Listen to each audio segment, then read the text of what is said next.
Welcome back to the grim darkness of the 41st millennium. I'm Inquisitor Temperance Price, keeper of the Inquisition's Black Library, and this is the third volume in a report on the Valentyne Heresy, an actual play podcast set in the Genesis adaptation of Warhammer 40,000's Dark Heresy RPG. This report features Game Master Tom McGee and players Ryan LaPlante as Inquisitor Lucius Valentyne, Tyler Hewitt as Attikus Viz, Laura Hamstra as Eli Sharp, and Della Borovic as Morgan Rawls. My report shows that the Inquisitorial boarding party has reached the bridge. Eli commanded the team as they moved. Attikus demonstrated his value as a door opener extraordinaire. Morgan kept multiple pairs of eyes on their surroundings, and Valentyne kept Kotov moving forward.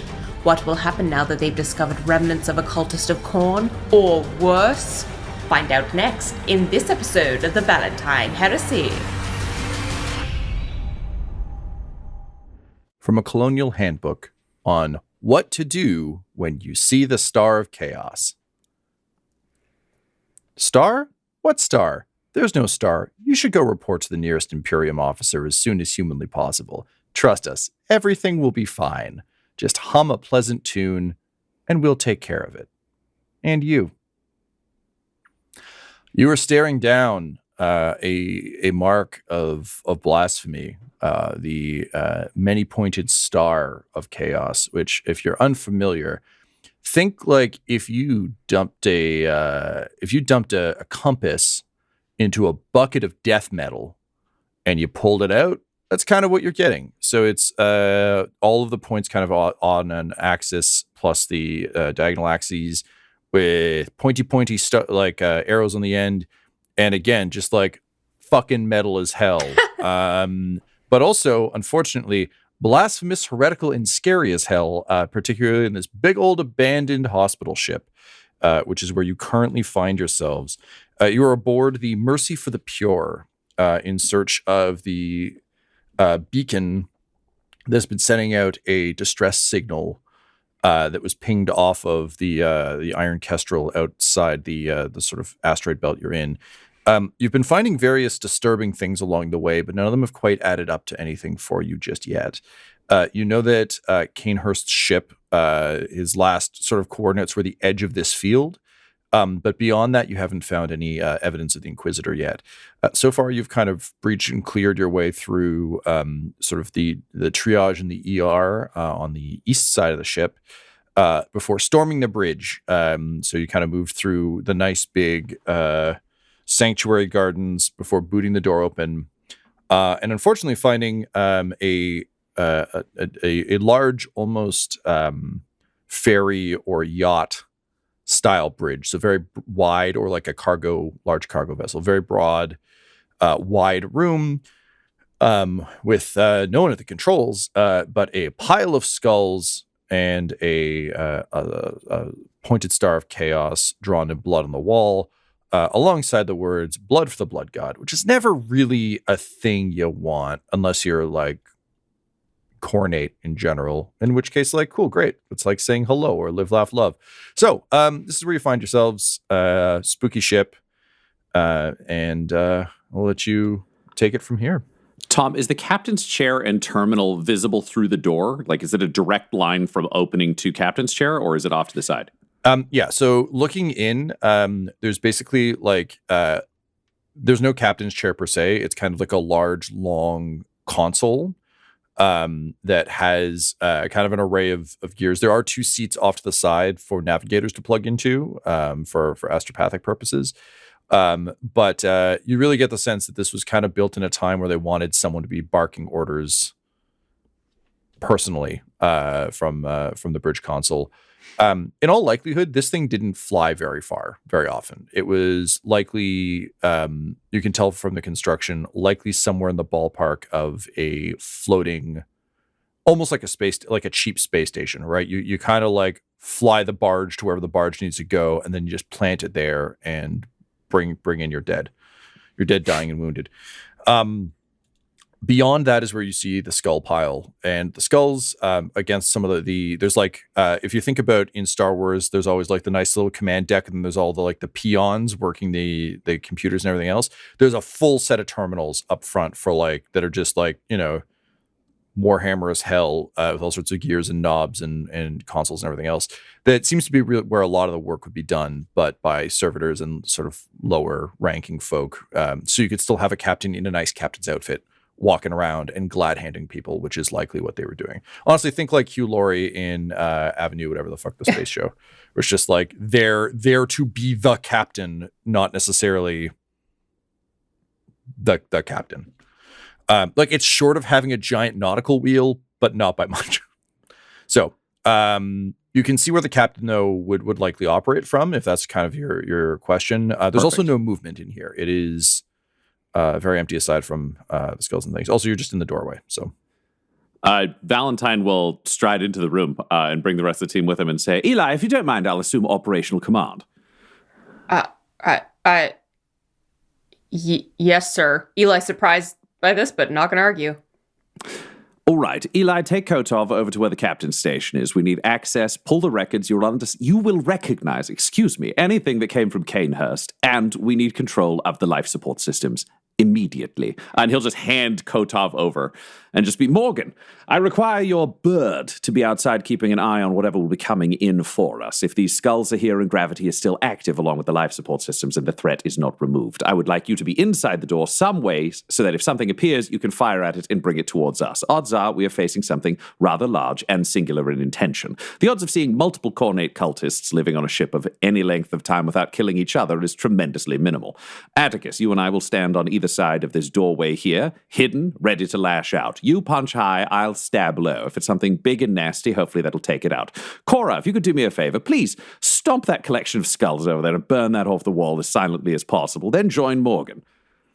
And she is legitimately shaken by this, largely because as someone who deals in Xenos, there's, I think you can almost see reflected on her features, the Xenos threat is weirdly kind of understandable. It's kind of like being, attacked by a wild animal. It's just sure, there are scary natural things out in space that are bad. Chaos is a whole other beast. But as soon as you give the order, she just nods at you, strides forward. And there's just almost a beat of hesitation before she starts stomping. Not in I don't want to do this, but in a, what happens? Do ghosts come out?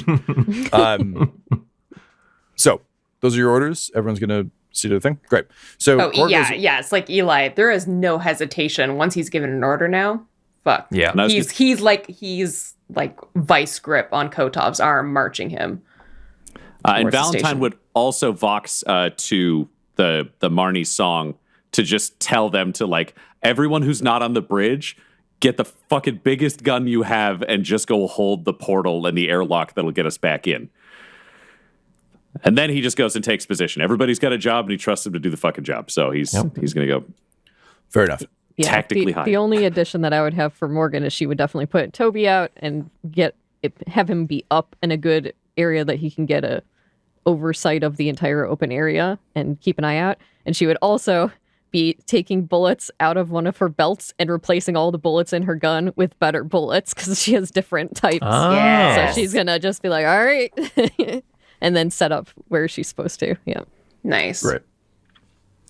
So Cora strides forward and stomps the skulls, and they shatter immediately. One proper boot through, there's a puff of dust, and the bones shatter. And she kind of looks down in surprise, and then pulls her pistol and aims it at the floor, in a I fucked around and I don't particularly want to find out kind of situation.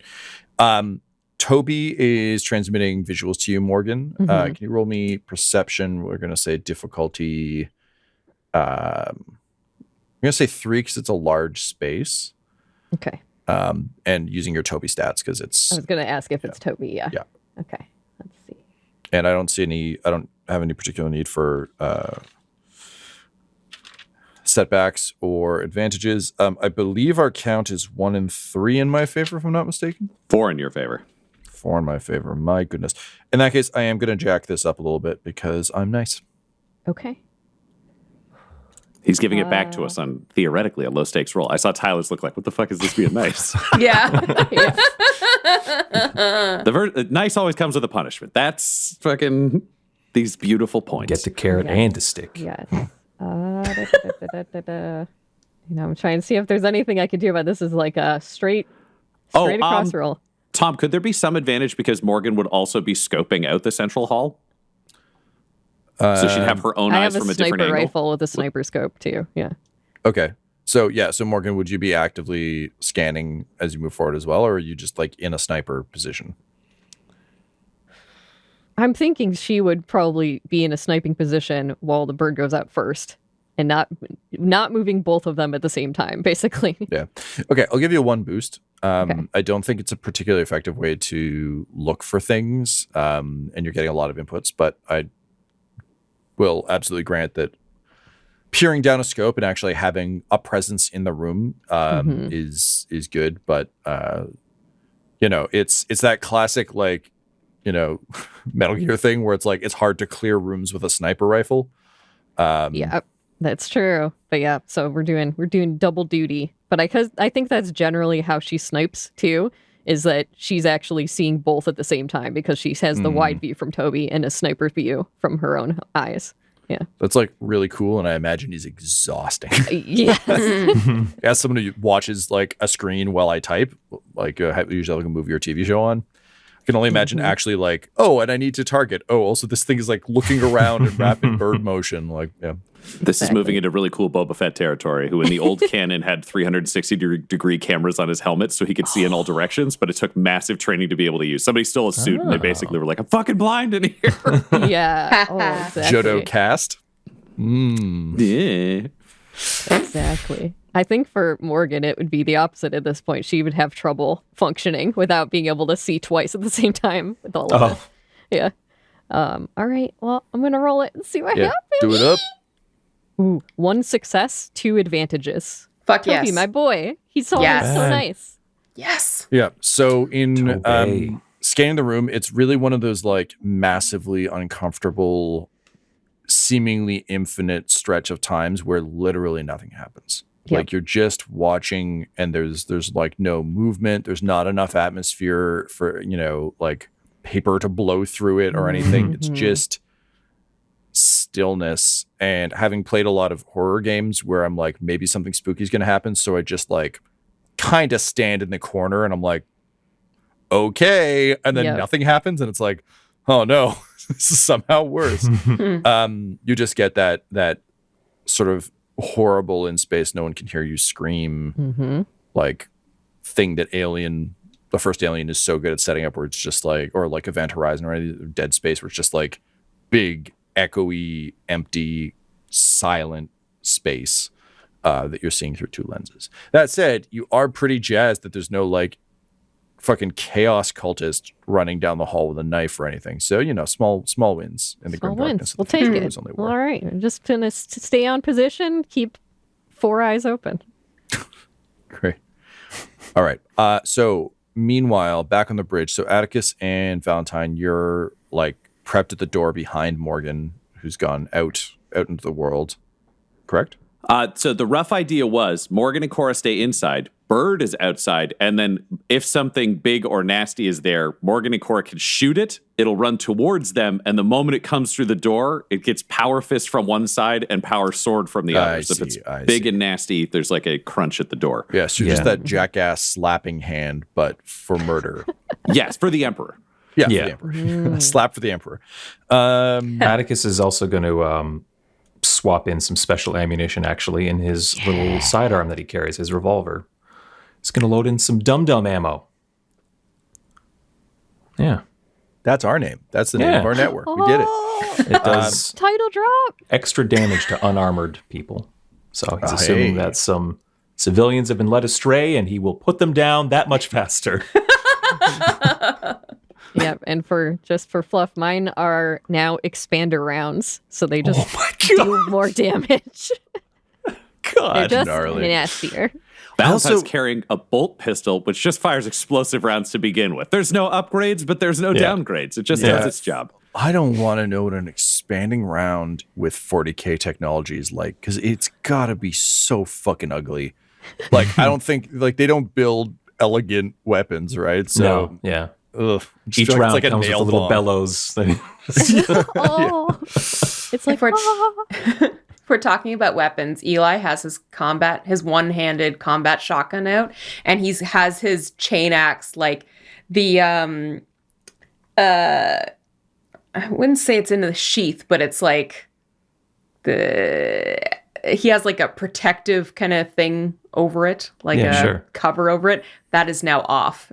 That is makes ready sense. to. Nice. Yep. He's ready to fucking. The safety is off. Yes. Yeah. Precisely. Valentyne, power sword in one hand, and he's just watching his auspex in the other in case anything's he can sense movement or some shit. Totally. We're Okay. fucking ready, Tom. You are. You've done a phenomenal job of securing the space I have established has nothing threatening in it aside from the skulls and writing. Not and now the skulls yet. are gone. Not so you're just yet. scared of fonts, which I get. Luckily, it's not an HD Too many remake, so it's syrups. not in Comic Sans. Okay, so you've sent, I believe, Eli and Gideon to the terminal. And Gideon is like, he's doing like the Wallace and Gromit finger curl bit where he's just like, he's thrilled because this is old tech. It's not Xenos tech, but it's definitely shit he doesn't get his hands on very often. And that is like a delight to him as well as a bit of a fascination. And he just says, hello, beautiful. I so rarely get to see something of your vintage. Well, let's open you up and let's see what you're doing. Huh? All right. Let's see what's going on. So he flips up a panel and he digs in and starts like doing this whole like weird Inspector Gadget finger thing where like clicks in a bunch of ports and terminals. And it is like dusty in there as well. Like clearly that this hasn't been disturbed in some time. That said, there is current. And he just turns around and says, so we were correct. The subsystems seem to be running at minimal power, which is very odd because there's no proper generator running, but there's current coming through a generator. What does that mean? Well, and he like taps his foot on the ground, and then Tom looks directly into Laura's eyes and says, "There's minimal gravity, as you can tell." And he says, and obviously some degree of atmosphere, but also the amplifiers up here, they're pinging that signal out, but it's not originating from here. It's being transmitted from somewhere else in the ship, and then just cast through up front here. They basically, it's like someone kept, they started up their war buggy, but then just had it kind of putting there in a parking spot. Then we're ready to like drive out and cause a ruckus yet. So something is given to these machines some power, and guess something wanted it to be cozy. Wait, where's the power coming from? Speak plainly. He just like shrugs and literally tries to do like almost like a Jim take or like a why me worry, but there's none of you are on his side or looking at him. You're all waiting to get murdered by chaos. So he just kind of does it to nothing for an obnoxious amount of time, as only the truly unfunny who desperately wish to be funny can do, before turning back to you and saying,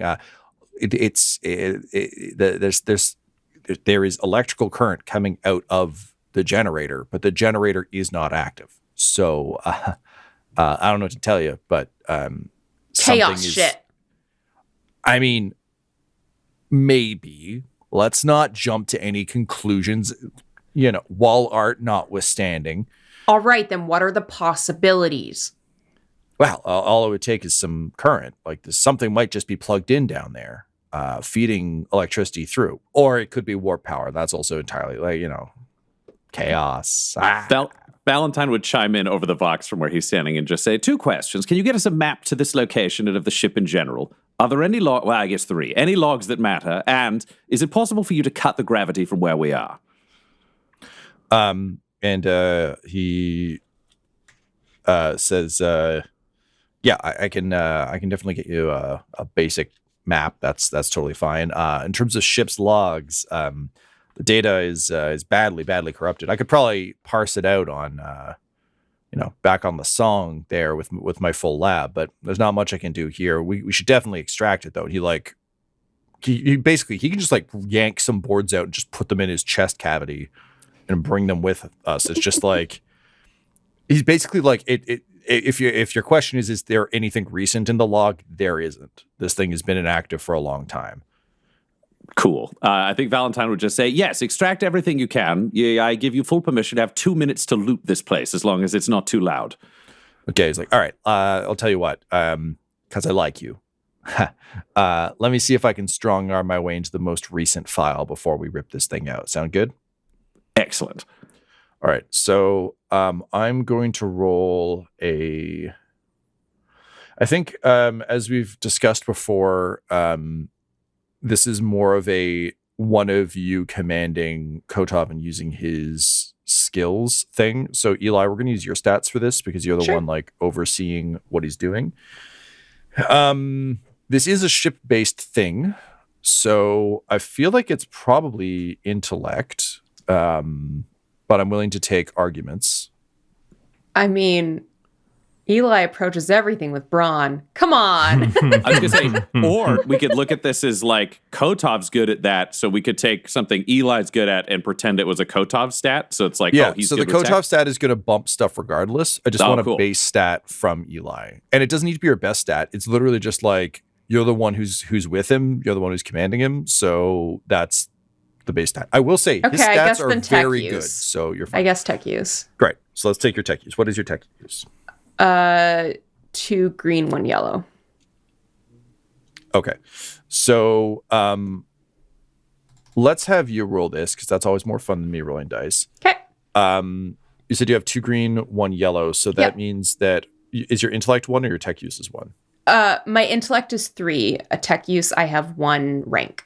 Okay. So it's going to be 3 yellow, 2 green for Kotov's skills. So you're 3 intellect and then his tech use. Lovely. So I'm going to give us collectively, I guess, a setback for the time, like the strong arming. Yeah. This is going to be a difficulty of 3. Okay. There's no immediate danger, so it's not like you're doing it under pressure. It's just things are bad. I am going to spend a story point to upgrade it. Yeah, alrighty. Just because there's a lot of... I'm imagining, like, when he says the data is corrupted, it's not just that, like, the data is bad. It's also that there's, like... I don't know if you've ever, like, seen an old motherboard or something that's just, like, grotty as hell. It's just grotty as hell in there. It's no good. No one's taken compressed air to it in a long time. I think... And I'll give us a bonus for Kotov's Mechanicus tools because he's got the right stuff Boost? to do that. Yes, I'm sorry. Cool. And I think that's it. Anybody else want to make an argument for anything? That feels about right to me. Yeah, let's do this. Dope. Let's roll. Rolling. 1 success, 3 advantages. Okay. Great. So we'll say that the advantages go. Let's bump a friendly dice to. You can assign a dice to someone, like a boost dice. Who would you like to assign the dice to? Oh, me? Yeah. You have to play DM for a hot second. It's fine. I think Valentyne. Yeah. All right. So the advantage goes there. With the 1 success, that's enough to kind of break into the last log. And Kotov kind of like you can see his goggles like spin briefly as he kind of like cracks through the data, and then he just starts ripping out motherboards because you told me he had like 3 minutes. And as he's jamming them into pockets and like secret compartments in his chest and like robe pockets in his like leather jacket, he says, "Well, it's an interesting story. Seems that." Their final log was a series of distress signals, as well as some regret and I think some reservations about fending off the invading Chaos Force. Seems they were in a live battle zone, and well, those guys, and he points at the star that came a knocking, and it seems that the Imperium had already gone a walking, as it were. So, not the best odds for a bunch of invalids and their doctors. That said, this record is old. It's as old as this ship. So there's that. Rip, rip, rip. Pocket, pocket, pocket. Gold bloom, gold bloom, gold bloom. Alrighty, so Tom, do we get a map out of this to know where we're going? Great. And do we have the ability to affect the gravity system? Oh, no, you do not. Yeah, that's tremendously unfortunate, but we will take victories where we can. He'll send the map out to everybody who has a data slate or any other sort of mechanical system. So Morgan, you would have it, and I have Toby, an I'm sure, Auspex, could be so tracked on it. Beautiful. So we get the inbuilt Auspex there. And then it's just on to the next source from what Kotov we've collected. will say that there has been some tinkering. The gravity has been essentially like the switches and things that would normally control it on the chipboard have been melted and resoldered and are rerouted. So like there was some tinkering. It's not just like magically it's not controllable from the bridge, despite how little else has changed up here. That does. And that tracks with the power that's coming through. It also tracks with the signal being wire transmitted through the broadcasting beacons up here. So you now have schematics of the ship.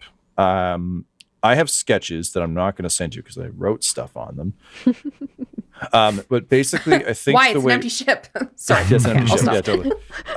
There's no more rooms. It's just a hallway. I got real lazy. It's Big just open an asset space. dump. We can see everything. It's fine. Yeah. Great.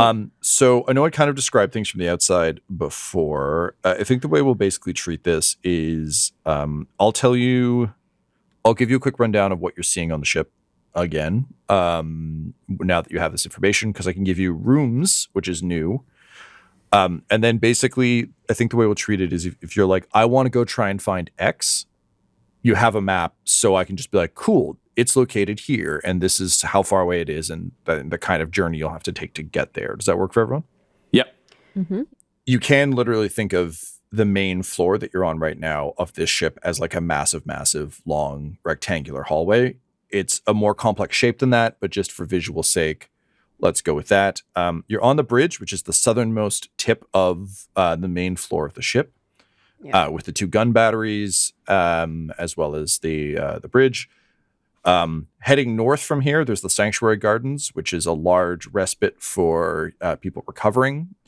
On the left and right of the Sanctuary Gardens are 2 mirrored sort of wings of an ER room, a triage room, and a crash pad.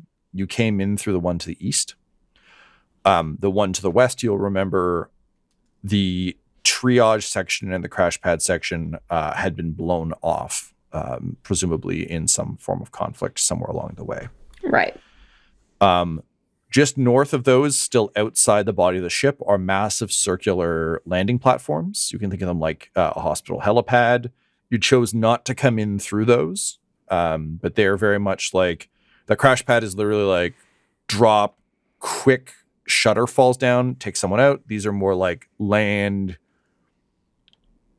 put up some atmosphere, stretchers come out, people can limp off the ship, etc. Now we're getting to the areas that you haven't explored at all or haven't seen any of.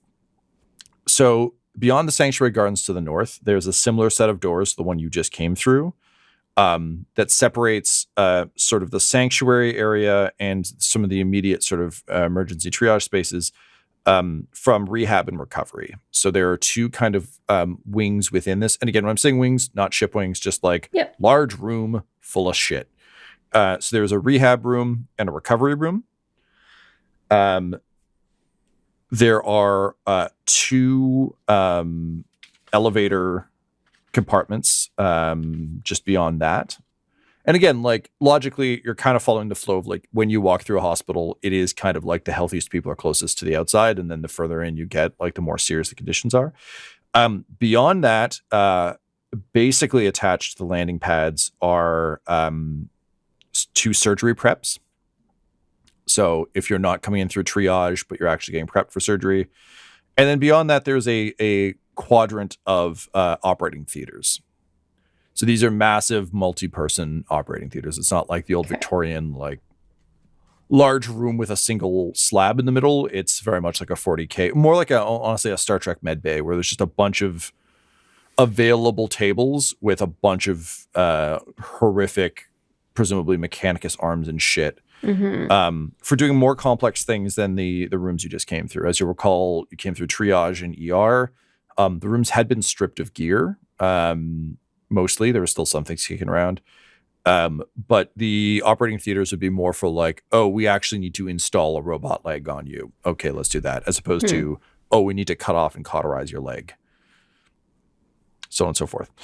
Below that, the lower decks are where a lot of the storage areas are. The lower deck is a geographically large space, but a much simpler space. Directly beneath you at the southern end, there is the head doctor's quarters and the captain's quarters, as well as the staff quarters. So the captain and head of surgery, like the head doctor, get like nice fancy rooms. Everyone else gets kind of like large staff bunks. It would also seem that there is a in kind of one of the alcoves up here, there is a lift that can take you down to that floor from here. Beyond that is the engine room, which takes up kind of the bulk of the space under the sanctuary gardens. It's a little bit north of that, so I guess like the rehab recovery space as well, but like it's a sort of a massive central engine room situation. To the left and right of that are massive, large, almost like cargo pods, but they're big, and they're essentially the onboard warehouse of what I've listed very famously on my map as drugs and such, and general supplies. So everything you would need to keep a hospital ship functioning medically, and everything you would need to support that from a supply perspective. In the southernmost part of the ship, before you hit the massive engine block. Do you mean northernmost? I'm sorry, the northern. Yes. Sorry. At the northern end of the ship, before the kind of like massive engines, there is what is denoted as a specialty lab. So this is very much like Warhammer has some interesting characters about, and sometimes you need to repair a space marine instead of a human. What do you do then? Sometimes the poor fleshy bits inside a dreadnought get a little bit fucked up, and you gotta like do surgery on that. It's essentially just likely a more advanced, more kind of secret space that is available at the furthest end of the ship. So that is what you're getting from the map. I will say it's not like an active, cool video game map that's showing you exactly the state of it. It is like it's a digital map, but it is like, you know, when you're in a hotel and it's like, you're here, fire escape is here. Like it's very much a static image. So you know that a couple of those wings are missing, but they are very much still present on the map, which suggests that there could be more damage to the ship that you're just not currently aware of. So the power source that has been discovered by Kotov is in the engine room, I assume? That'd be his guess, because essentially, like, the way you should be thinking of this is things that are wired to the central generator are getting power, but the central generator is not on. Mm-hmm. So something is providing power through the systems of the ship as you would expect. It just isn't what should be doing it. Like, it's the equivalent of being like, I know where the battery is in this thing, but I know that the battery is dead, but for some reason the thing is powered. What do? All right, so I'm thinking our best course of action would be to advance to the rehab room or recovery room, which is over top of the engine room. Perhaps Attikus could, one might say, open a door to the downstairs, at which point we could have Toby fly down and see if there's anything worth seeking out before we before we A, move off the floor where our exit is, and B, search for ladders and such and put ourselves in incredibly cramped spaces. Does anyone have a better plan than this one? Well, I don't know if it's a good idea right here and now, sir, but I would just like to say that I think at some point we should be requisitioning a fleet to come through here and put this vessel to final rest, blast it out of space, now that it's been defiled and corrupted. Agreed. On our way out, if it's possible, we'll see if our ship is strong enough to tug it, for lack of a better term, into a collision course with the surrounding asteroids. Otherwise, we will make a report to the Inquisition to have it scuttled. It's too bad, sir. Quite unfortunate that these monsters came through here. Agreed. The one thing we can hope, and the one thing that we can always have faith in, is a chance for vengeance is always right around the corner. Oh, I like that, sir. It's one of your specialties, and it's one of my great joys. Eli, Morgan, any concerns? No, we just all need to remember that we prepared for boarding actions on our own ship. But this is unfamiliar territory, so just a reminder to stay vigilant and expect the unexpected at all times. Aye, aye. Eli, this ship is probably really fucking frustrating to you as well because it's not built efficiently. Like it's built for stupid. rest and respite, and like it's just not. Nothing is where it should be. Nothing's secure to bulkheads. There's Engineering's a fucking too garden. far away from the engines. It's ridiculous. Yeah. Cool. So, assuming then you're just kind of like packing up the bridge. Did you want to investigate the gun situation at all?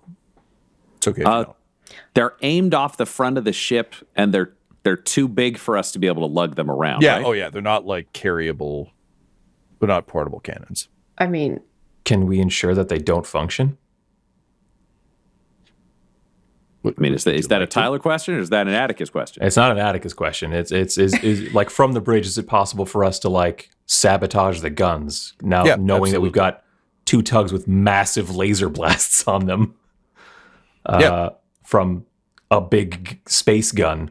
So now that we've established that there are just fucking cables hanging out for ripping, do you want to go in there and rip some cables out? Yeah. Attikus would just make his actions known instead of just flip out and start ripping cables out. Yeah. He would say, We found those two tugs out there in space with massive laser blasts on them, sir. And now that we know that this vessel has been corrupted, I'd like to make sure that those guns are inoperable if we're going to have our ship outside or any other Imperial forces out there. That is an excellent thought. Eli, I believe you were a master of arms of some kind. Perhaps you could use Atticus's strength and your skill set to disable these weapons rather quickly. indeed. And Eli pulls out his chain axe. Where do I start?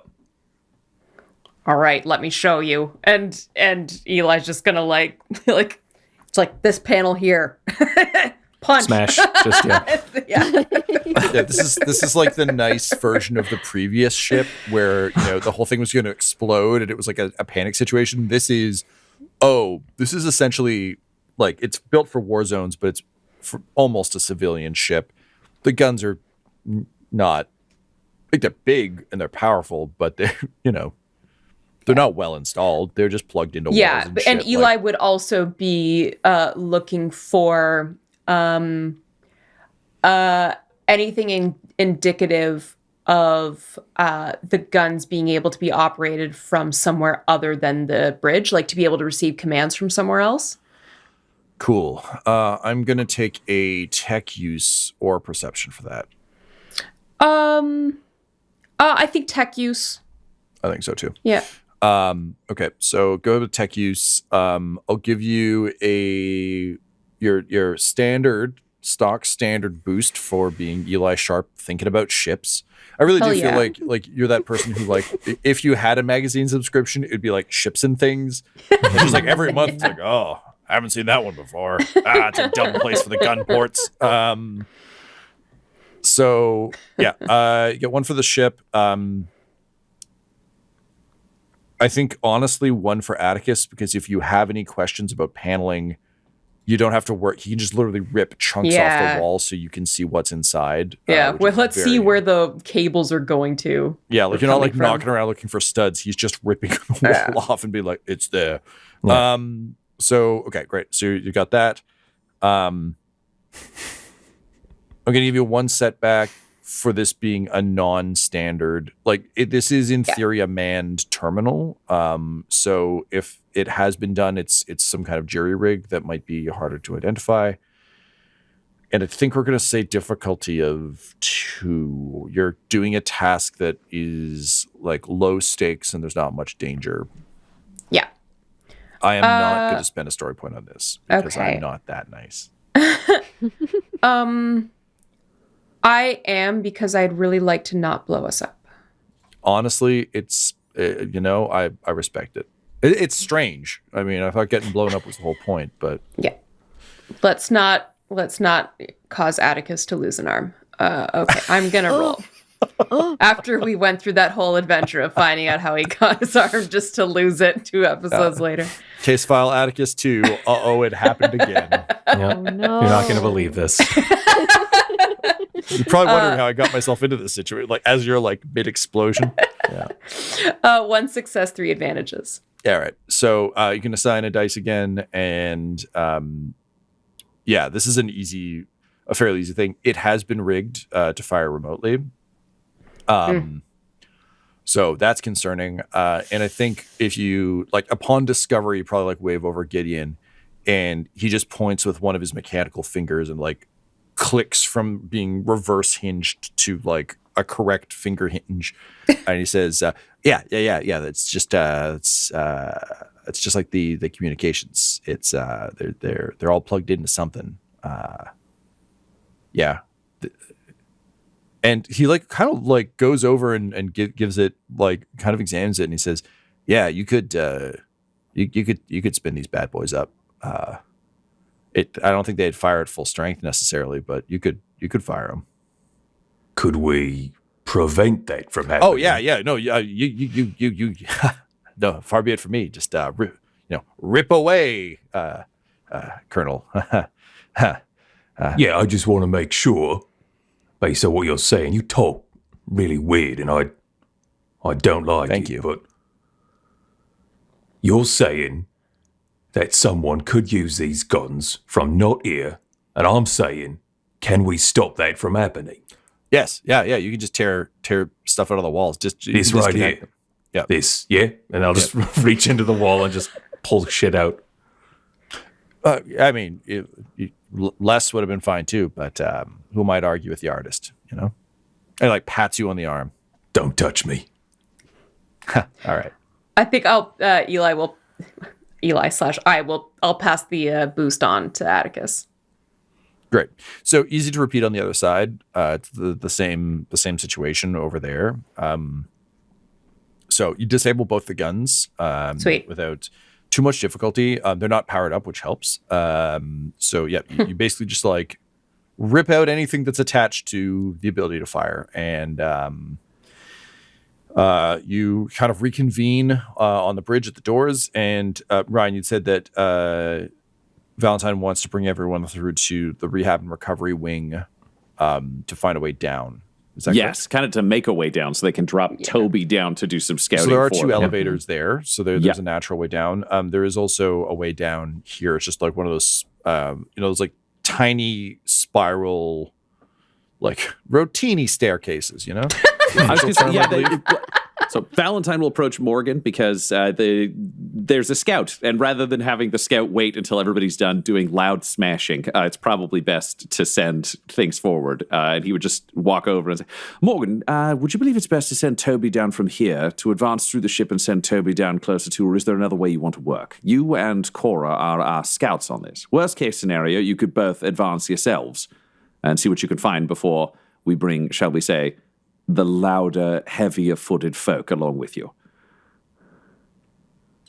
Yes. So Morgan would have, in the meantime, while they stopped setting up in the doorway, she would have taken her sniper rifle and slung it back down to her hip and taken out her sidearm.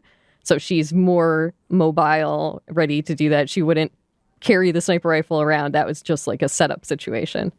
And she would turn to Valentyne. Yes, it probably would not be good to have so much noise in case there is something down there. I will take Cora and move forward and communicate with you on what I see. Excellent. Would the use of an Auspex be of an assistance to you?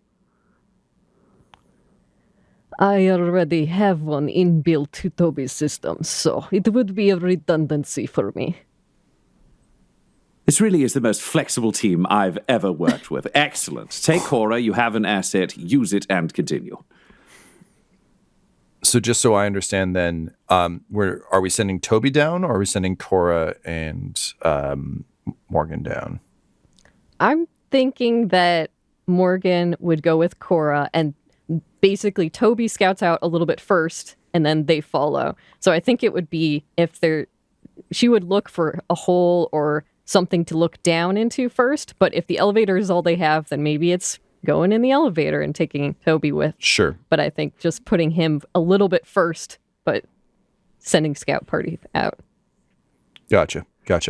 Did you mention a spiral staircase, Tom? Yeah, I was going to say, so you have two Yeah, possible maybe they should do entry that, points that you can head down. So there are elevators by rehab and recovery and the surgeries. So basically, like the place where logically you would need a lot of supplies brought up to you, much deeper into the ship. So past the sanctuary gardens, past rehab and recovery, sort of in the basically, this is the simpler way of putting it. You've got like a north entrance and a south entrance. So to the north, through the rest of kind of the body of the ship, there are elevators. Up here with you, there are two little tiny spiral staircases that lead down from the bridge to the staffing quarters. So basically you can think of those as like, if people just need to kind of get rest, or if the captain needs to fuck off for a bit, they're the easiest ways for them to do that. As someone who's lost an arm in a hostile elevator, Valentyne is very hesitant to direct his team into elevators they do not have control over, and is strongly in support of taking the stairs. Also, just good cardio. It's a good way to play it. All right, so in that case, it sounds like Morgan and Cora are going to take these stairs to kind of just scout ahead a little bit. I don't want to fully split the party, so it really will be like a leapfrog situation. All right, so you kind of gather yourselves near that, roughly around the time that Kotov is like, there's that. You just like rip that cord out over in the background. And just before you go down, Cora just kind of leans into you, Morgan, and says, I was looking at that image, the icon of chaos, and she like almost doesn't say it, the way people say the Scottish play, or he who shall not be named. Yeah, Laura, that's what gives him his strength. She almost doesn't add syllables, but kind of does because she's embarrassed. And she just says, I touched it, and it flaked off. That blood is ancient.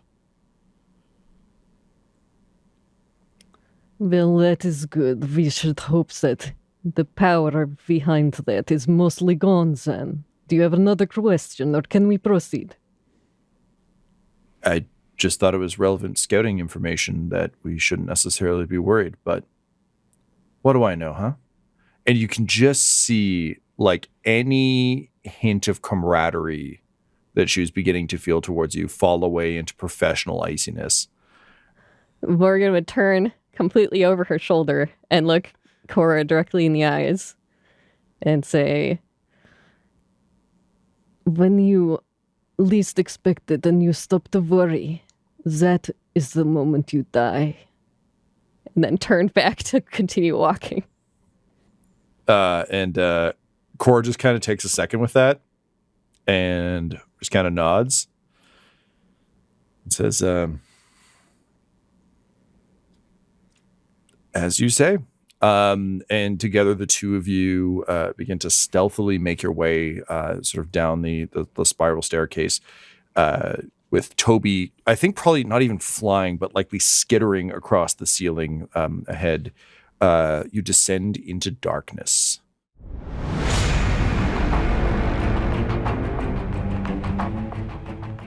From the design log of the Mercy for the Pure.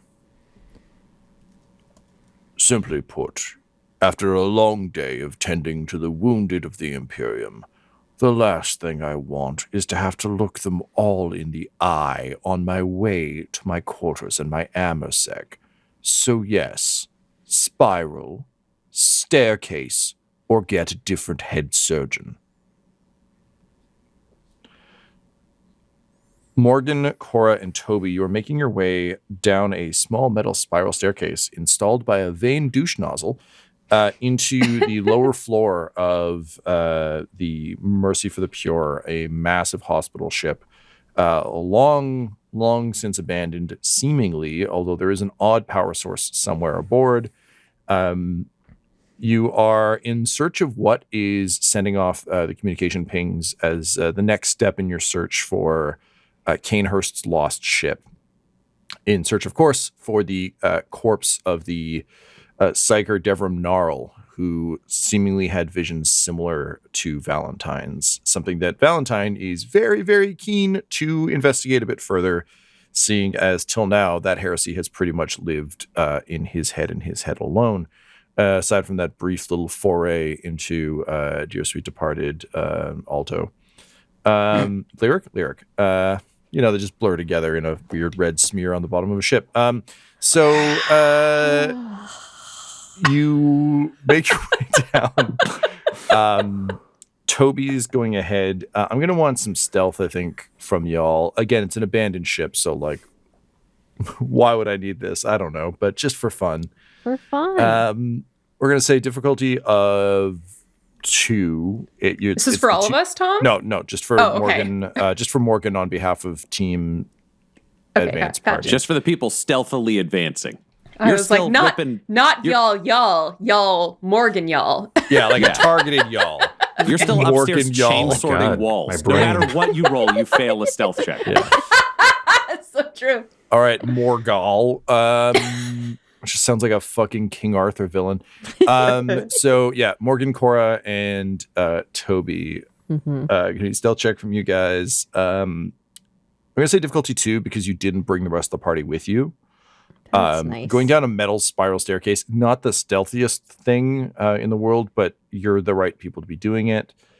I'll give you a boost, 2 boosts, 1 for Toby and 1 for Cora. So you really do have, it's like any small team that's built for this. Like you think about like the SEALs or even honestly just good hunters, where it's like we're all aware of what we're doing. We're doing it lockstep. We each, if there is a problem, one of us can flag it to the other ones in a way that won't cause shenanigans. Yes. Darkness doesn't matter because robots. Loud people are upstairs. Thanks, loud people. Honestly, I don't really have many other modifiers that I would make a case for. Okay. I guess, honestly, you can take 1 more boost for the Auspics, I guess. Because you usually give those to Valentyne, so I feel like I got to share those around. Now that I've set that precedent. Toby has a built-in Auspec, so he is bird and machine. Nice. Hawkspix? I don't know. I'll workshop it. Okay. I'm not spending... We're 1 in 3, so yeah, I am actually going to spend 1. 2 and 3. Oh, right. We have 5. You have 5. 1 for everybody. Interesting. Honestly, I've had us at 4 in my notebook this whole time, so that's wild. What a weird ride. Okay, so I'm still going to spend 1. Why not? We did have 4 for a couple. Yeah. But we had 5 for others. Weird. We have 5 now. We have 5. Let's I want to know what happened so bad, guys. I don't. You gotta wait. I need to know. Tension. No, this is important. According to Appendix 2.1 of the revised Genesis Handbook, we now must have a quorum. All right, so that means we'll be 3 and 2 in your favor after this roll. So we'll upgrade one of those difficulty dice. Otherwise, I think that's it. Del, was there anything you want to make an argument for? No, because all of my sneaking gear, I think, can't use it amongst other people, and they would just nullify that. So I'm going to say I'm not going to take any of my special sneaky gear stuff on this because I'm babysitting. But I'm glad you flagged that because I am going to give you a setback because you have sneaky gear, but you can't use it, which sucks because you're used to being able. You're just a lone wolf who hunts I was going to say, alone. would your stummer work though to cut sound from your team working with you? There's just 2 of you.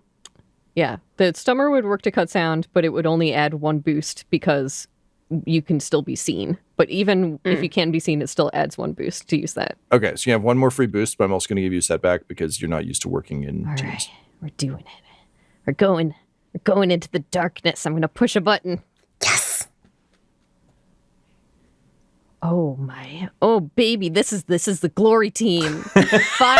5 successes, 2 advantages, 1 triumph. Shit. Fuck this room. God damn. Man, I shouldn't have even assigned difficulty to this. Good God. Okay. This is we own these stairs now. The Morgan real Rawls estate. commemorative staircase.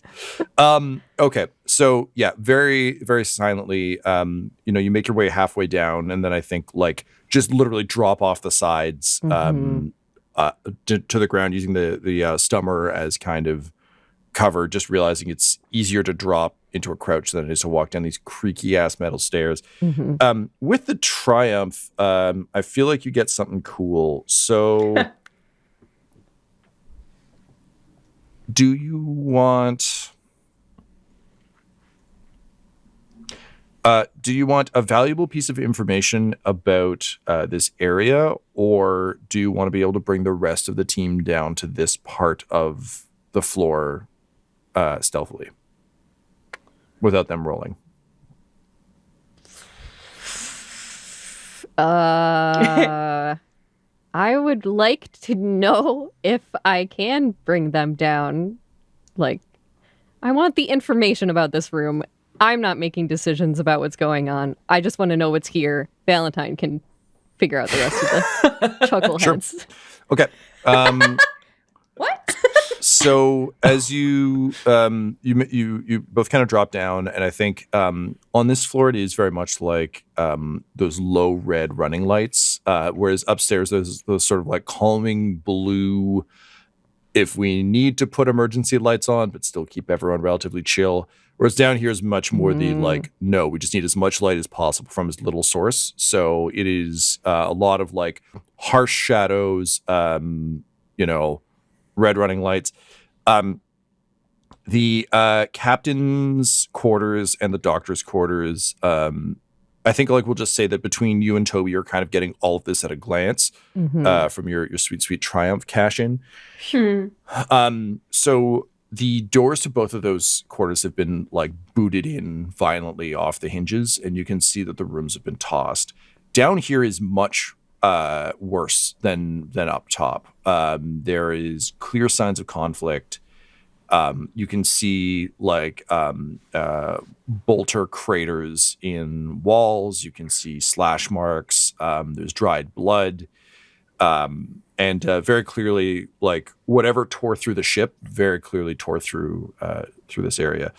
The 2 staff bunk areas, you can kind of see into them. And oddly, they are a much different story. There's still all the signs of damage on kind of the doors and door frames. But in your quick glance inside, you can actually see there are deactivated work lights that have been hung kind of in that classic, when you're doing an excavation or something, or you're in a basement where it's there's hooks in the ceiling. Work lights are hung with essentially extension cables down, and the rooms are the staff bunks have been ripped out and replaced with what almost looks like how you would load a pistol clip's worth of cylindrical pods. So they're just like stacked up in both rooms, sort of haphazardly. And again, there's no light in either room, but they definitely look like they have been disturbed more recently than the captain's quarters or the surgeon's quarters. So that's the information you get from the space. Okay, and those pods, do they look like people-sized or smaller than that?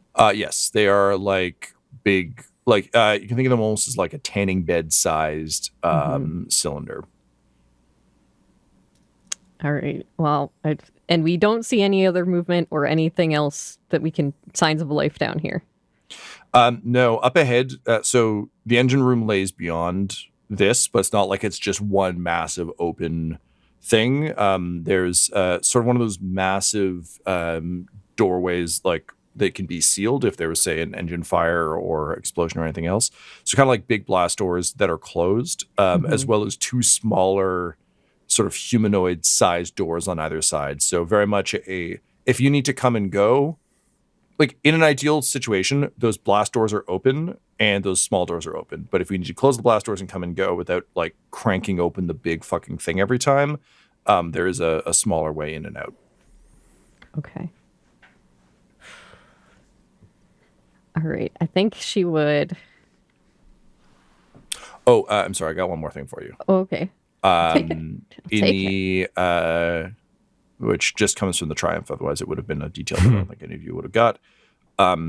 As you go to look back up the metal stairwell, your eye kind of catches on a glimmer, and you can see that amidst the sort of like chaos and havoc of the captain's quarters, there does seem to be slightly more recent blood. Not like it was spilt today, but not crusted to a powder like what Cora found.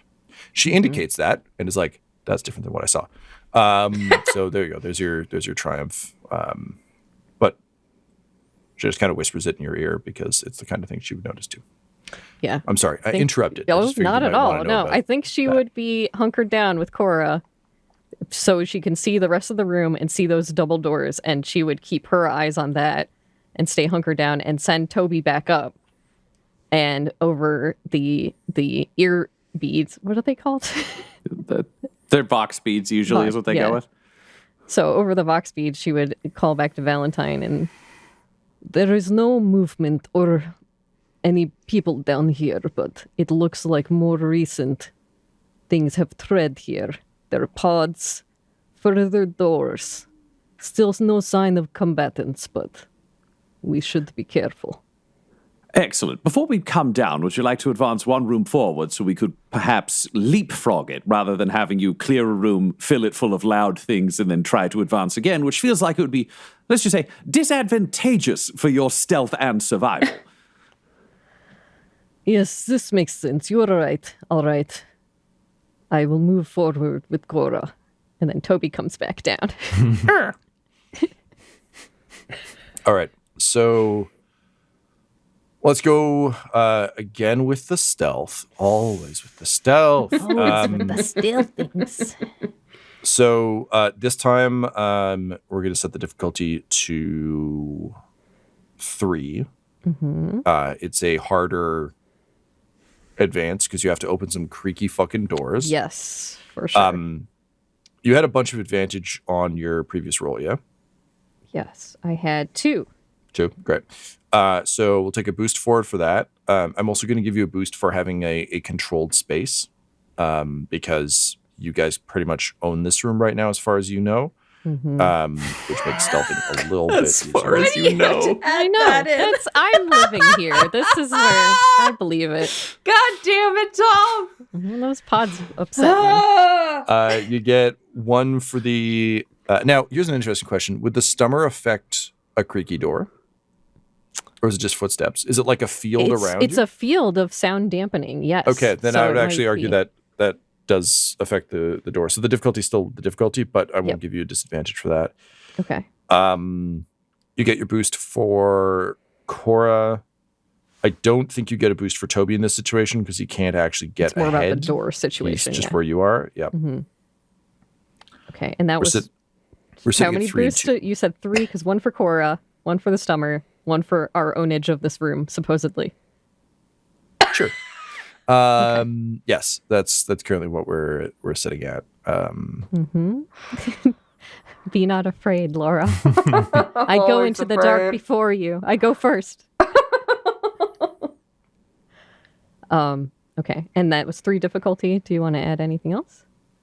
No, I'm gonna sit at that. And again, we're sitting at 3 and 2 on the story point pool in your favor, surprisingly. Okay, well, I'm gonna just tread on forward. Cora's done good for me so far. No, I'm sorry.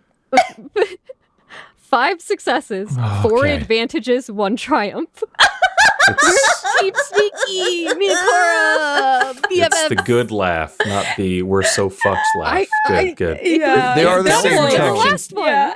Yeah, Del, your reactions to success and tremendous failure are literally identical. It is I know, impossible to tell from the It's outside. just a. It's The just laugh a, of despair is Yeah. strong so- with you. For those of you listening at home, you may not be aware, but we have exactly one set of Genesis dice that we bought before they stopped selling them that lives at my house. So everyone else is using a dice rolling website, which is honestly great for just like calculating the results. If you're playing Genesis, cannot recommend this highly enough. Yep. Apparently Dell's using like only triumphs.net, which is like maybe we Found my should all favorite shift website. over because holy shit. I mean, it makes up for the shit rolls. Like you're It's back wild. on Marty's I've got song. my. Yeah. It's a I've got feast my or 2 famine yellow situation. dice, and they're. It's honestly, if we're being Putting in real, work. this is 100% Toby's doing. Because if I roll by myself, I do shit. Toby rolls, he's amazing. I don't know. Toby is magic. Just a It's power just- gamer stacked his Yeah. stats. Yeah. Cool. So, fucking sure. Morgan improbably like spins a creaky ass wheel on a creaky ass giant metal, deep in the body of a ship door. And again, this is a very like vertically large room. Like you're entering like a big space. You open the small door. You peek through. And immediately, like as the door opens, it hisses a little bit. Not so much that you're sucked forward or anything, but your ears kind of pop a little bit, and you can feel a bit of a pressure change. There's still pressure and atmosphere in this in the engine room space, but there's not as much. Which is pretty obvious as to why when you look inside, because the supply wing, like the big supply warehouse that should be off of the east side, is just fucking gone. In its stead, there is a large, complicated patchwork of, you can see stretchers and bunks, as well as like large plates of metal and other things. That have been crudely welded into a patchwork seal. That's clearly not fully sealed, but is doing enough. It honestly looks kind of orky from here in terms of just how slapdash and kind of like roughshod it is. It's really a what shit can fit where kind of weld job, which makes sense because it is you're in a basically like a hangar-sized space, which is appropriate because dead center in this hangar-sized space, where the sort of massive generator is built into the ceiling, is a ship. It has it's basically like the torso or fuselage of a ship. Has with a lot of the extra bits, like basically if you imagine like Serenity or the Razor Crest from Mandalorian, but if you like shredded everything that was on the sides off of it, and it is plugged into the generator systems with big, heavy, thick cables. It's got almost a bit of a like it's not hanging, but it almost looks like it could. There's just like wires and everything. It's very like all the tech in like the real world of the Matrix, where everything is just like cables and bad angles. And they're plugged into all manner of this ship, which is like not parked so much as like skidded and kind of awkwardly wedged into this space. Beyond it, you can see the sort of twinned door wall situation to the ones you just came through. So there's another big double set of doors at the far end. The drugs and such depot is still attached, but supplies. Oh man, I put drugs and such, and I didn't put supplies and things. Fucking rookie error, McGee. There we go. Updated my map appropriately. The ship is obviously kind of the most visually alarming thing, particularly because you recognize it as Kanehurst's ship. Oh, shit.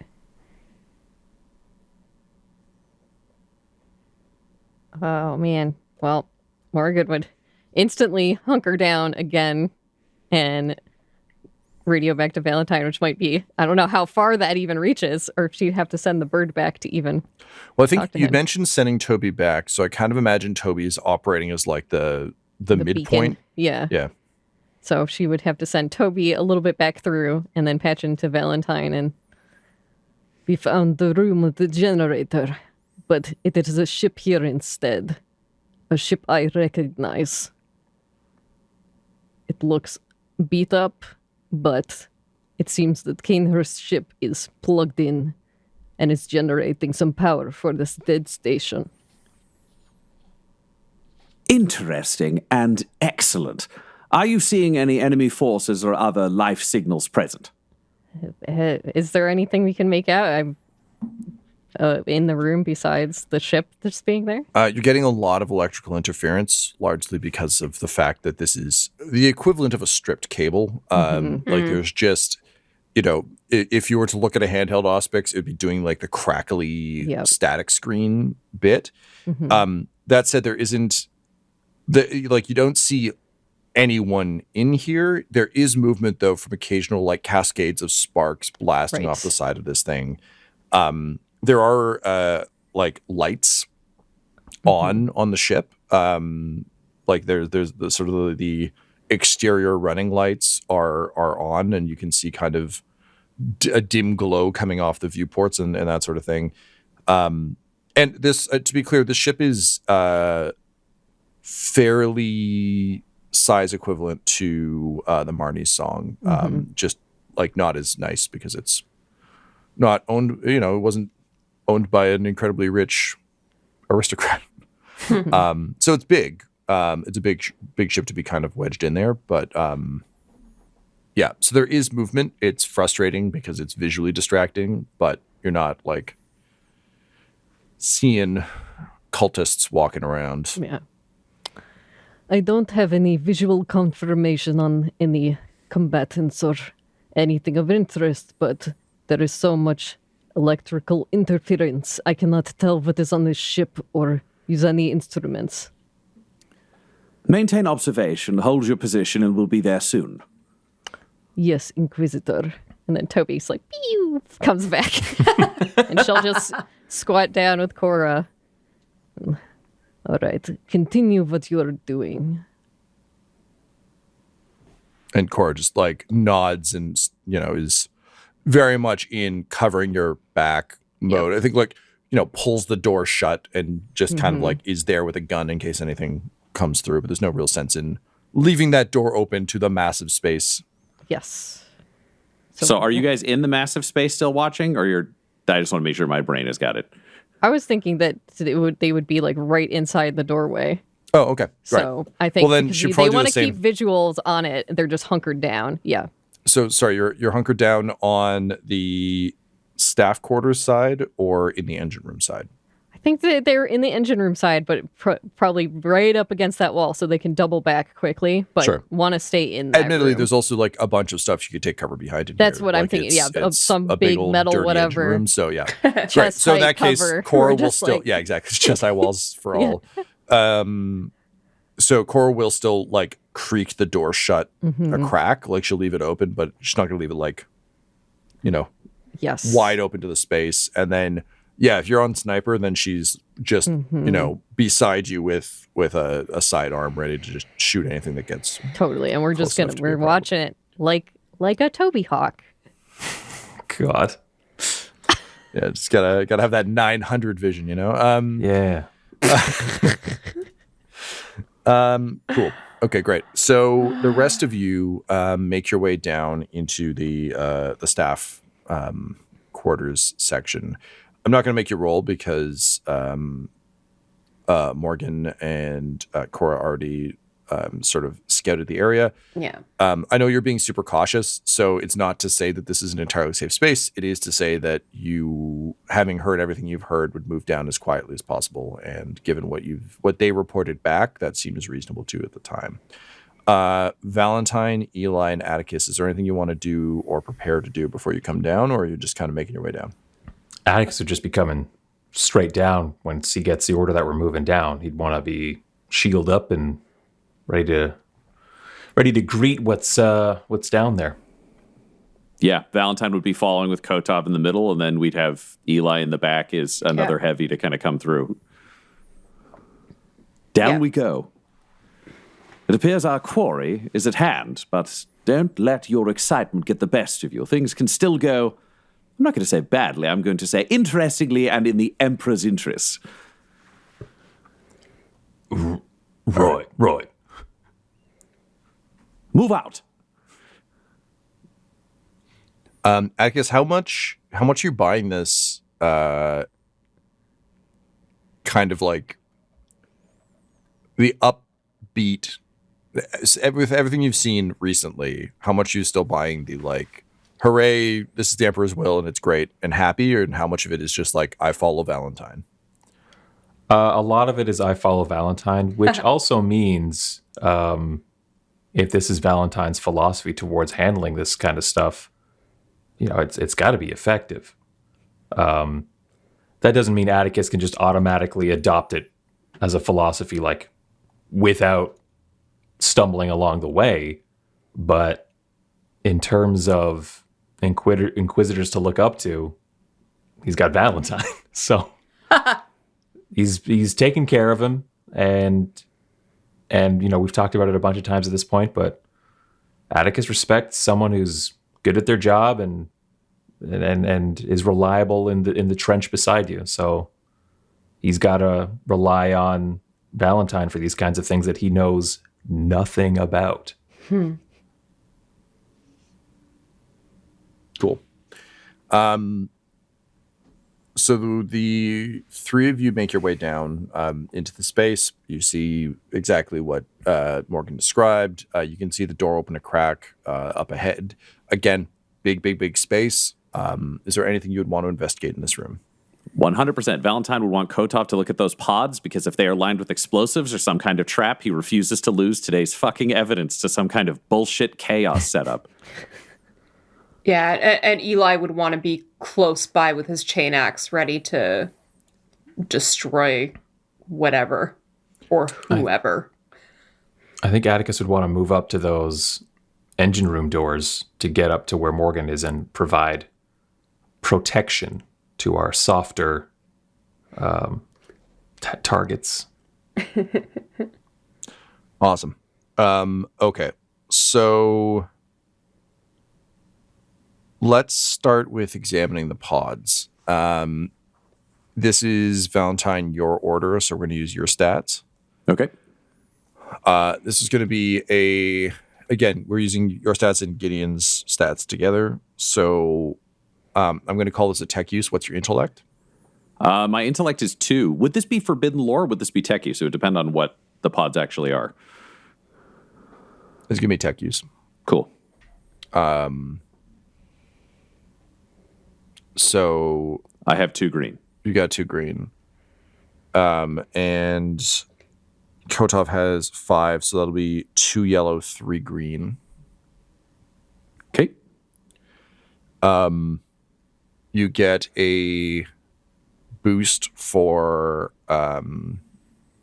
Eli, essentially Yeah. helping. Covering Is that your the back. carried over boost? Oh no, it isn't. So you get an additional one. But no, this boost is literally just from like it's easier to do tense work when you don't have to watch your back. Yep, that makes sense.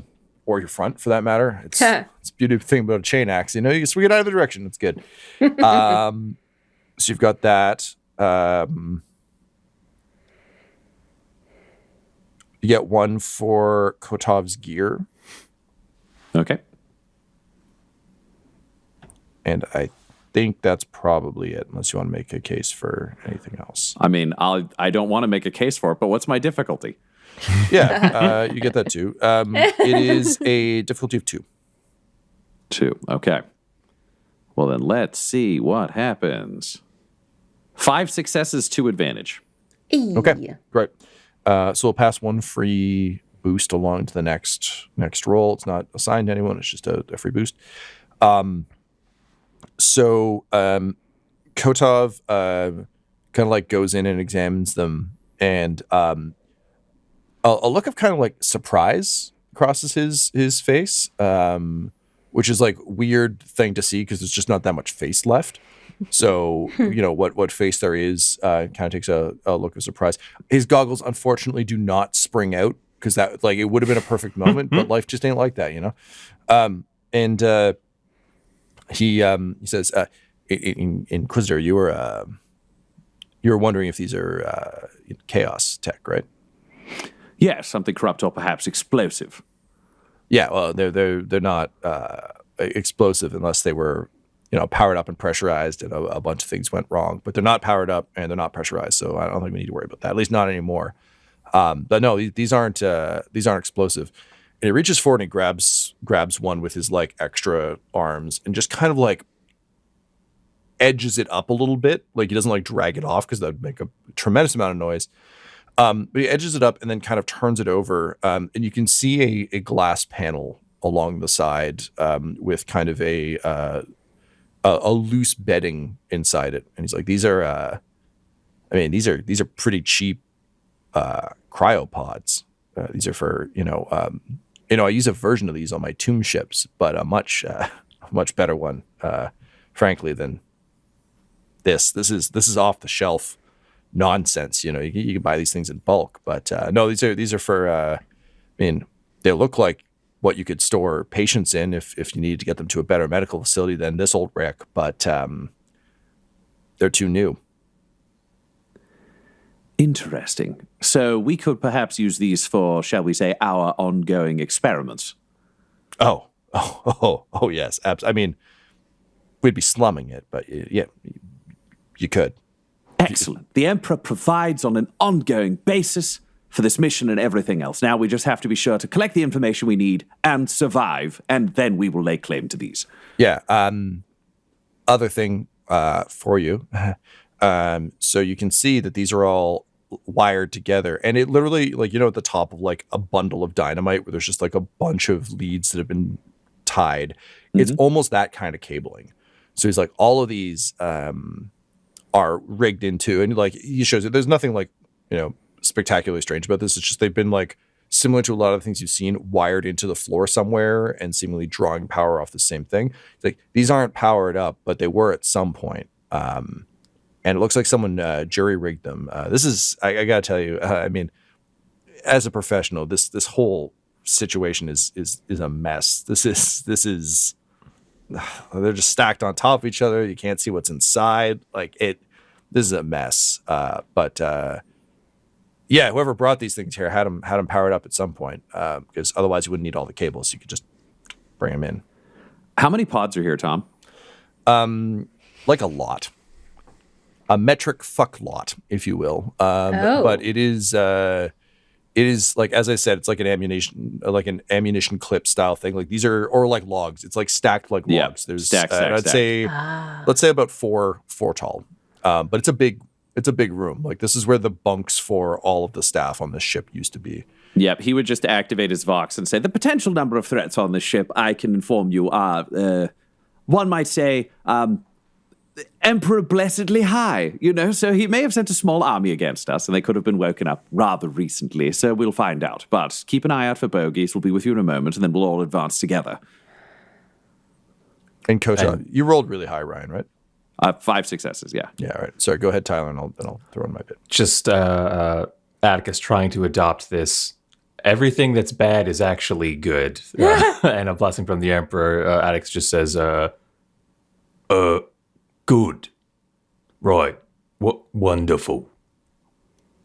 I like that. Eli gives him like a sidelong what the fuck glance, but Attikus, you are progressing so wonderfully. I just have to say, I'm tremendously proud of you. Oh, good. I do like that. Excellent. We'll accept victory where we can and continue forward. So let's advance, honestly. Yeah. At this point, I'm excited to see what we uncover. Kotov runs an organic finger along the inside of, like, he kind of like cracks one of these pods and runs a finger along the inside. It does that like finger rubbing thing, and he says, yeah, boss, these haven't been on recently, for what that's worth. So hopefully whatever was in them is long dead. The Emperor blesses us with good news, everyone. Hopefully most of the army is dead. But let's continue forwards because chaos. Attikus is at that door. He's ready to go, ready to move forward. Valentyne would line up on it. Kotov's there in the weird combination of Secret Service. If I have to shoot this guy, I will shoot him, where you protect and murder threat at all times. Eli's got his chain axe ready in like one hand, his combat shotgun another, ready to like stow one away and keep the other that he needs, like make a quick decision. Eli, would you be up? Where are you in the combat action? Because I feel like there's an interesting thing happening here, which is like Attikus and Valentyne work together a lot, so they kind of have the same shorthand that you and Morgan have, but also you do breaching actions. Where do you imagine you are? Are you kind of like bringing up the rear? Are you covering the rest of the scene? Are you up front? Where do you think Eli's landing? Having her like obviously heard everything that was said regarding the pods, and knowing that Cora and Morgan are already up front, Eli would take a rear position. Okay, great. Alrighty. So, Morgan, you, Cora, and Toby are in the engine room. Everyone is backed up behind you. I guess, Valentyne, you're technically in charge of this situation. What does the party do? He would throw to Morgan and just say, we're ready to enter if you believe that would be wise. At this point, we'll have to move very quickly once this starts. All right, Inquisitor, as you say. And I guess a question, knowing this ship, would Morgan know a way to get onto this ship that is not just like, I'm going on the door or something, you know? Is there a sneaky way for me to get onto this ship? You know, normally I would say no, but you did spend a full arc in the vents of a ship, and you did describe your first action upon being on board a ship to just like, you know, like rat tunnel your way around it and figure out the innards. I feel like this ship has graffiti that Morgan has left in the secret bowels of it in places. And like I had a brief moment of like, but if it's in space the whole time, but it isn't. It was docked on Last Gleaming a bunch. So yeah, I think it's very safe to say, you know, way in. I don't know if you can bring everyone with you. No, but, like, and I think you could get in. I think she would turn to Cora and say, wait here and be good backup. And then pull her hood over and go like, do the Camelio line, disappear, and then go up to this ship and try to sneaky stealth into the sneakiest way in. All right, look, I'm not saying for all the marbles, but for perhaps a significant amount of marbles. Let's roll our rule of 3 stealth check. All right. Finish out this bit. I'm scared. And see what happens. So, I'm going to say this one is a difficulty of 4. You have to cross a fairly large space to get to this ship. and then you have to get up it, and then into it. But it's just an empty space. It's just an empty space. No, It's just an empty space. there's Don't worry monsters about in it. this empty space. It's all good. I know, like, listeners can't see me, but I'm, like, really starting to lose my shit and getting really stressed out. Yeah. I am squirming. Full body cringing. Yeah. Yeah. Yeah. So difficulty of 4.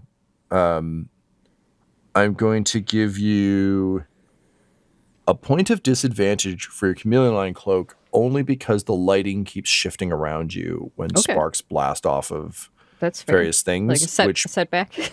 setback, yeah. Sorry, I had to D&D brain. D&D. Roll a wisdom save. Yes. Will save? I don't even remember anymore. It's one of those fuckers. You accidentally got it right now. Well, only on this show. I gotta get Yeah. it already. The other one. So disadvantage for that only because it takes a second for your camouflage to adjust to that. Like this kind of octoline camo isn't great for like bright flashes at random Yes. intervals. You get a bonus for Toby. Yep. You get whatever your stock standard bonus is for your magical like Sam Fisher Yeah, all of my Solid sneaking snake. snakes. Octocam shit Yep. is. Okay, I took those. You get one for Cora because again you've got someone covering you. Cora's so useful. And I'm going to give you a further boost for knowing exactly where you're going. Okay. Because basically, if you're doing like a stealth like sprint to a place, it's different if you get there and then you have to figure out where to go. Here, it's literally like I'm going to run straight across there. I'm going to climb up this thing. You know, there's the loose vent, I assume. You know that you've got the code too that you can get in through. Yeah. I am going to spend a story point. Okay. Bringing us to 2 and 3. I'm also, I think, going to just drop us back down to 4. It's just easier for my brain. So we're at 2 and 2. Cool. Thus ending the saga, the Norse saga of how many fucking dice we have. Del, was there anything else I should be aware of that you should have? I just took all my sneaking gear stuff. Oh, you get one more from the amount of advantage we got off of Oh my Kotov. God. That's just Okay. a free boost moving forward. Yeah, I'm marking that one. Oh, out. that free boost, All right. yeah. Yeah, this is a lot of boost. So we're going in. Let's see what happens. All right, you ready? Ready for me to roll? Mm-hmm.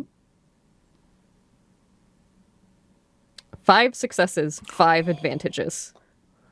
This has been the 5 success Holy episode. shit. It's just the sneaky stuff. And I'm Brought to you thankful by for the it. number 5. Yeah. Gotta So, see oh yeah, what's it's in there. all stealth shit. Yeah. Yeah.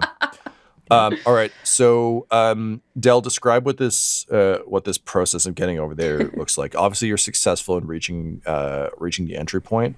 So, just like paint us a picture of what this visually is. Yeah, I think visually it's probably not very exciting on the outside, because it's probably just like a few taps of feet and then it's completely silent as she moves away. And then you probably see just the sparks reacting off of looks like a jittery digital noise. But what she would be doing is probably jumping onto the ship where there's like handholds and going all the way up to the top to where she knows that there's a hatch opening rather than going to the door and then dropping in. So it would be just you see part of the hatch open on the top of it, and that's all you get from vantage point.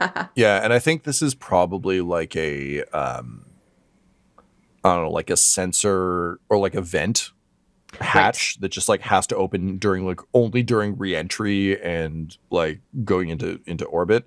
And so it's just the kind of thing where it opens, you know how to open it, and then there's a way around the like actual heat vent where you can basically drop into a between space and uncomfortably kind of like modern times your way through some gears and shit until you can get into the proper kind of guts of the ship. Yeah, probably like lots of grates that she's just pressed down against and moves through that way. But this is like the back of her. She spent so many years just screwing around on this ship because she didn't get taken on a lot of missions, but man, she spied on everybody.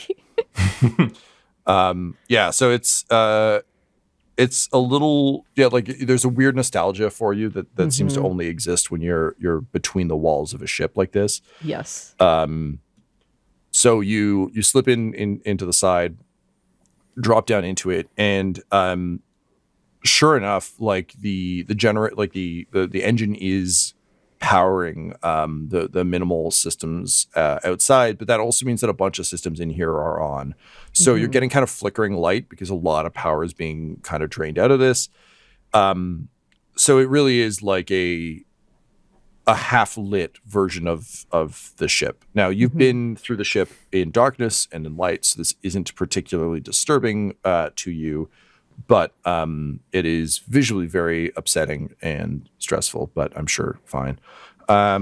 So you find yourself within the Dream of Flight, Kane Hurst's personal ship. Again, not as fancy as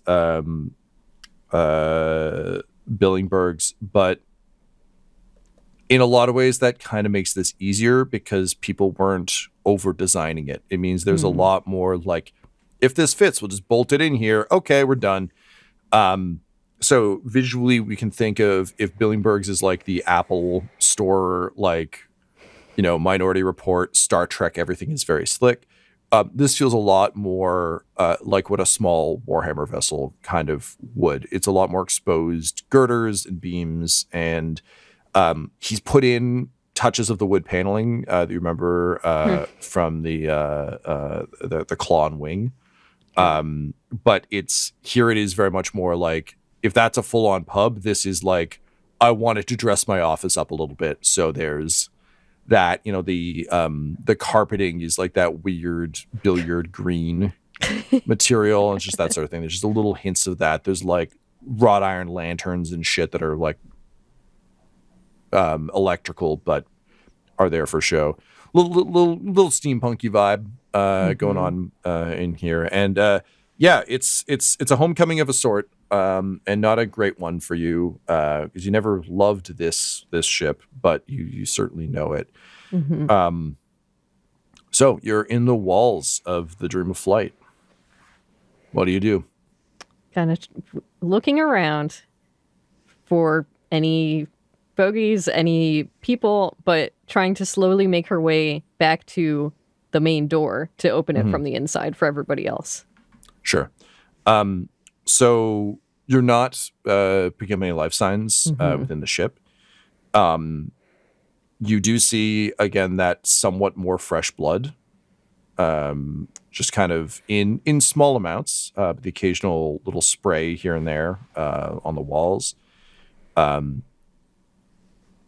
But it is eerily silent aside from the sort of constant thrum of energy being drawn from the ship. That said, the Auspix does start to kind of like crackle through your connection to Toby as you reach the sort of like door, and you actually find that the door is down. So like the hatch door at the back is with the ramp is down, but the servos are broken. So it looks like it was forced. And as the Auspix sort of crackles to life with proximity, you can hear very, very clearly coming from this ship the repeating ping of, "Help me, help me, help me, help me, help me," which is interrupted by a heavy metallic creak as beyond the north wall, the massive doors begin to open, and you hear a sickening click of claws.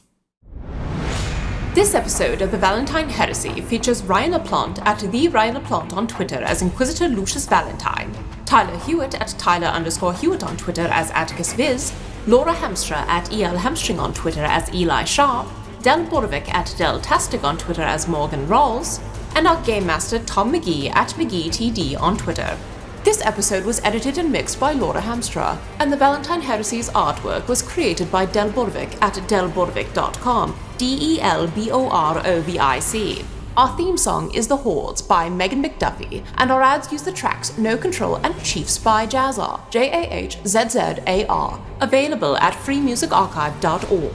When it comes to Dum-Dums and Dice, you can visit our website at dumdumdice.com. Our Twitter and Instagram are at dumdumdice, and on Facebook at facebook.com/dumdumdice. We have merchandise available at redbubble.com/people/dumdumdice, and most importantly, you can join our Patreon at patreon.com/dumdumdice. That's DUMBDICE. Ave Imperator, and death to all the heretics. Dum-Dums and Dice has to give a special thank you to the supreme beings of our Patreon at this time.